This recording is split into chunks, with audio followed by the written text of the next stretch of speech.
Nehede ya Betekasha Generation Youth Volleyball Tournament kiharoine gya gituge timu makire 10 cia anake na timu 4 cia iretu igithaka. Ni mithako mabere na twitaire tuturi andu akenu muno ni amu mathako mani maratuteithia gutwika tutire idol ni matuteithia tumenye talent citu magatuma tutigeke maundu mangi moru. Hede ya Betekaici mbeu njithi maraikiaritana kuri honge itiganite o hamwe na andu kiumbe kumanyitirira na kuhariria mbeteka ta ici makiuga ni kumaruta uhuthiri-ini wa njohi cia ibango o hamwe na gukuria taranda. Kirehero mathako na gukuicagi-ini ni horo munene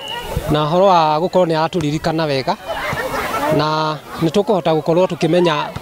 muthaki tutaroi ati no hota gukorwo agikira gikiro kingi tutaroi so ni kundu kungiuma athaki ega na athaki mangithi nginya mabururi maraihu mana kuja ukiraga o gukinyaga o haha mwaki undu kahore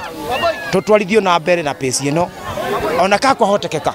twahuruka sande igire sande ya gatatu muviro gekate tukacemanithio na mechi teno otherwise nitukenete. Muhaririria wa Betekaici Edmond Gathiro akiuga akinyukitie ikinya riri kuona muthako uyu ni utigitwo na thutha akiuga niwe guthi na mbere na kuhaririria mbeteka ta ici ward-ini 4 cia gicigo kia ubunge kia Uthaya. Promotion ya volleyball ade mbeu njithi na mati utita magithie bukomea idol magathi makanyua njohi gananie na dawa cia kurevia koguo ni ndakena muno mbira mabangite nira gwathie na mbere ni athie wega ri tugitwe na volleyball tournament ya Uthaya ngima ku include ward cia Uthaya iria-ini Chinga Maiga na Karima. Handu-ini ha Inooro TV kuma kaunti ya Nyeri, Njeta Theuri wa Mbogo.